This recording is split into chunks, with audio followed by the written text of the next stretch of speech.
लंबे समय से कार्यकारिणी का इंतजार किया जा रहा था। कुल 34 नामों की ये कार्यकारिणी घोषित हुई है। 34 नामों की घोषणा की है राजस्थान बीजेपी ने। और देखिए, मदन राठौड़ की नई कार्यकारिणी में 4 महामंत्री, 9 प्रदेश उपाध्यक्ष बनाए गए। बड़ी खबर आपको इस वक्त की बता रहे हैं प्रदेश बीजेपी से। इस वक्त की बड़ी खबर राजस्थान बीजेपी से इस वक्त की बड़ी खबर आपको बता रहे हैं। भाजपा ने अपनी प्रदेश कार्यकारिणी की घोषित।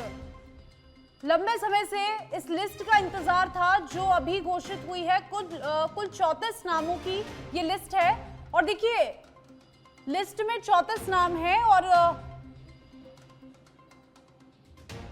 कुल 9 प्रदेश उपाध्यक्ष बनाए गए हैं। और बीजेपी प्रदेश अध्यक्ष की कार्यकारिणी में 4 महामंत्री के नाम हैं। लिस्ट में शामिल नाम बता दें आपको। श्रीगंगानगर से सरदार सुरेंद्र पाल सिंह टीटी, पाली से, और तमाम नाम इसमें है। लेकिन फिलहाल हमारे साथ इस खबर पर हमारे पॉलिटिकल एडिटर लाल सिंह फौजदार जुड़ चुके हैं। लाल सिंह, प्रदेश कार्यकारिणी की जो लिस्ट है वो जारी हो चुकी है। लंबे समय से इस कार्यकारिणी की घोषणा का इंतजार था। फिलहाल क्या कुछ जानकारी? बीजेपी संगठनात्मक ढांचे में ये बड़ा बदलाव देखा जा रहा है। देखिए, बिल्कुल लंबे समय से इंतजार था पार्टी के कार्यकर्ताओं को, पार्टी के मौजूदा पदाधिकारियों को, जो बनना चाहते उन पदाधिकारियों को कब ये लिस्ट आएगी। क्योंकि 2 बार जब लिस्ट वायरल हो गई थी तो काफी उसको लेकर हंगामा हुआ था। कई सवाल खड़े हुए थे कि आखिर पार्टी की लिस्ट क्यों लगातार वायरल हो रही है। लेकिन आज आखिर लंबे समय बाद इंतजार पूरा हुआ कार्यकर्ताओं का और मदन राठौड़ की नई कार्यकारिणी की जो लिस्ट थी वो आ चुकी है। हालांकि लिस्ट को पूरा देखने के बाद कह सकते हैं कि प्रयास ये किया गया कि सभी क्षेत्रों का उसमें प्रतिनिधित्व हो जाए। जिन कार्यकर्ताओं ने काम किया उनको आगे मौका मिले। और जैसा कि मदन राठौड़ कहते थे कि बहुत ज्यादा हम चेंज नहीं करेंगे, ऐसा नहीं है कि पूरी कार्यकारिणी नहीं आएगी, पर वो देखने को मिल रहा है। जैसे अधिकतर महामंत्री की बात करें तो उसमें 2 नए चेहरे आपको देखने को मिलेंगे। एक सैनी नया चेहरा, भूपेंद्र सैनी आपको नया चेहरा मिलेगा। इस साथ ही मिथिलेश गौतम, दोनों को मौका दिया है। दोनों ही लगातार सक्रिय हैं और इन दोनों की लगातार भूमिका भी बढ़ती हुई थी और दोनों को मौका मिला। दोनों ही, क्योंकि मिथिलेश गौतम की अगर मैं बात करूं तो मिथिलेश गौतम विद्यार्थी परिषद से आते हैं, लगातार सक्रिय रहने वाले कार्यकर्ता रहे। भूपेंद्र सैनी को आपने देखा होगा कुछ हाल ही में, खासकर पिछले 1-2 साल से बहुत ज्यादा सक्रिय रहे संगठन में। पिछले दिनों भाजपा सरकार को कोशिश किए गए कई कार्यक्रमों का उनको प्रभारी बनाया गया, संयोजक बनाया गया। तो इन नामों को लेकर लगभग ये कयास लगाए जा रहे थे कि उनको बड़ी संगठन में जिम्मेदारी मिल सकती है। इसी तरह क्षेत्रों का प्रतिनिधित्व किया गया है, उपाध्यक्ष बनाए गए, प्रदेश मंत्री बनाए गए। प्रदेश मंत्री में कई नए चेहरों को मौका दिया गया है, महिलाओं को मौका दिया गया है। जो लगातार कहते हैं कि महिलाओं के प्रतिनिधित्व को बढ़ाने की बात हो रही है, तो वो भी यहाँ देखने को मिल रही है। जी लाल सिंह, देखिए, लिस्ट को अगर देखा जाए तो सबसे बड़े नामों की अगर मैं बात करूं तो सुरेंद्र पाल सिंह टीटी और साथ ही ज्योति मिर्धा का नाम भी नागौर से सामने आया, नाहर सिंह जोधा। तो इनको लेकर क्या एक संगठनात्मक बदलाव, जो एक बड़ा बदलाव आगे बीजेपी, राजस्थान बीजेपी में हम देख सकते हैं नामों को लेकर? पहले ये तय था कि उनको संगठन में बड़ी भूमिका मिल सकती है, क्योंकि भले ही वो चुनाव हार गई हो, लेकिन संगठन ने उन पर भरोसा अपना कम नहीं किया। और एक बड़ा चेहरा है ज्योति मिर्धा, नागौर की राजनीति में उनके परिवार का एक बड़ा नाम रहा है, बड़ा दखल है आज भी। ऐसे में ये पहले से कयास लगाए जा रहे थे, या तो किसी सरकार के बोर्ड में उनको स्थान मिलेगा या फिर संगठन में उनको बड़ा पद मिलेगा। तो ज्योति मिर्धा को मिला है। नाहर सिंह जोधा पहले से ही लगातार सक्रिय थे, उनको भी जिम्मेदारी दी गई है। सुरेंद्र टीटी को जिम्मेदारी दी गई है। जैसा कि मैं कह रहा था, एक प्रयास किया गया है कि सभी क्षेत्रों का समन्वय हो सके, सभी को प्रतिनिधित्व मिल सके और उन कार्यकर्ताओं को आगे बढ़ने का मौका मिल सके जो लगातार संगठन से जुड़े हुए हैं, संगठन के लिए काम कर रहे हैं, ताकि जो कार्यकर्ताओं में मैसेज आता है वो ये जा सके कि जो काम करेगा संगठन के लिए उसको आगे बढ़ाने के अवसर मिलेंगे। जी बोलिए। लाल सिंह, देखिए, जिस तरीके से अभी अंता का उपचुनाव हुआ और नतीजे हम सबने देखे, तो किस तरीके से क्या लगता है कि उपचुनावों का जो रिजल्ट आया उसको लेकर क्या उसे मद्देनजर रखते हुए इन जिम्मेदारियों को बांटा गया है? ये जो नाम लिस्ट में हम देख रहे हैं, इन्हें एक महत्वपूर्ण जिम्मेदारी सौंपी गई है पिछले उपचुनावों को लेकर? देखिए, मैं एक बात मैं विश्वास के साथ भी कह सकता हूँ और लगातार बीजेपी कवर कर रहा हूँ, इस आधार पर भी कह सकता हूँ कि भारतीय जनता पार्टी की लिस्ट इस तरह कभी प्रभावित होती नहीं है और अंतर चुनाव का असर इस लिस्ट पर कहीं कोई भी दूर तक देखने को नहीं मिल रहा है।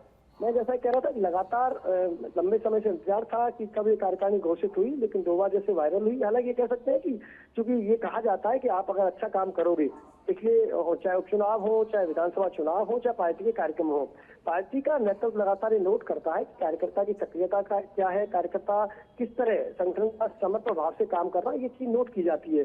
क्योंकि अंततः विधानसभा का उपचुनाव था, उससे प्रदेश की कार्यकारिणी में कोई फर्क पड़ने का तो सवाल ही पैदा नहीं है। हाँ, ये आपने ठीक कहा है कि जो कार्यकर्ता अच्छा काम करेगा उसको इनाम मिलेगा। अब आप देखिए, अब मान लो कार्यकारिणी में किसी को मौका दिया जा रहा है, किन्हीं कार्यकर्ताओं को अगर मान लो अंता की जिम्मेदारी दी गई हो और अंता चुनाव में पार्टी को हार का सामना करना पड़ा, तो इसका मतलब वो कार्यकर्ता जिम्मेदार नहीं हो गया ना, जिसने जिम्मेदारी दी गई। उन्होंने तो अपना काम पूरी निष्ठा से निभाया, हार के अलग कारण होते हैं। तो ऐसे में अंतर उपचुनाव का इससे कोई लेना देना नहीं है। ये एक संगठन की लगातार सतत प्रक्रिया जिसके तहत कार्यकारिणी घोषित की गई है। जी, तो ये साफ तौर पर माना जा सकता है कि जो लिस्ट आई है उसमें जो नाम है, तो जिस तरीके से अभी तक प्रदेश बीजेपी की जो एक स्पीड थी काम करने की, अब उसमें एक तेजी देखने को मिलेगी, उसमें एक नया तरीका देखने को मिलेगा। अब अलग तरीके से, अपडेटेड तरीके से कहीं ना कहीं जो पार्टी है वो कार्यकारिणी में जो है कार्य उस तरीके से देखा जाएगा।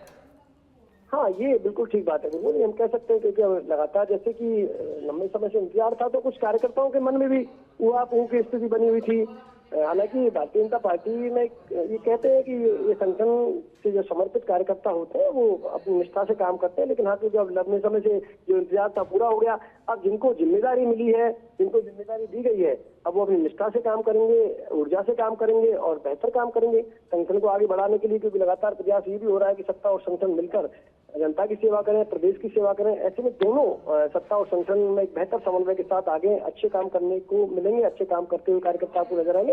ये विश्वास हम इस सूची की बात कर सकते हैं। क्योंकि आपने बात ठीक कही है, क्योंकि अब जो ऊहापोह की स्थिति खत्म हो चुकी है, अब आपको जिम्मेदारी मिल गई है, तो जो जिम्मेदारी मिली है उसका निर्वहन आपको करना है। तो ऐसे में नई कार्यकारिणी के बाद हम संगठन में भी नई ऊर्जा को देखेंगे और कार्यकर्ताओं में नए जोश के साथ पार्टी का काम करते हुए कार्यकर्ता नजर आएंगे। जी जी, शुक्रिया आपका लाल सिंह तमाम जानकारी के लिए। तो देखिए, बड़ी खबर राजस्थान बीजेपी से इस वक्त की नई कार्यकारिणी घोषित कर दी गई है। राजस्थान भाजपा प्रदेश कार्यकारिणी की घोषणा, 9 उपाध्यक्ष, 4 महामंत्री, 7 मंत्री और कोषाध्यक्ष बनाए गए हैं। 6 कोषाध्यक्ष, प्रकोष्ठ प्रभारी की घोषणा। और देखिए, 7 प्रवक्ता, कार्यालय सचिव, सोशल मीडिया प्रभारी, आईटी प्रभारी और मीडिया प्रभारी की भी घोषणा की गई है। भूपेंद्र सैनी को बनाया गया महामंत्री। और भूपेंद्र सैनी ने इस बात पे मुख्यमंत्री भजनलाल शर्मा का आभार जताया है, प्रदेशाध्यक्ष मदन राठौड़ और विचार परिवार का भी जताया आभार। बड़ी खबर आपको बता रहे हैं इस वक्त की, 34 नाम इस सूची में शामिल हैं और सभी को नई जिम्मेदारियां सौंपी गई है। लंबे समय से इस लिस्ट का इंतजार और अब राजस्थान भाजपा प्रदेश कार्यकारिणी की घोषणा हो चुकी है। मदन राठौड़ की नई कार्यकारिणी और 9 नए प्रदेश उपाध्यक्ष बनाए गए हैं, जिसमें बड़े चेहरे शामिल हैं। बड़े चेहरों पर इस बार नई जिम्मेदारी सौंपी गई है, बड़े चेहरों पर दांव खेला गया है। बीजेपी संगठनात्मक ढांचे में ये बड़ा बदलाव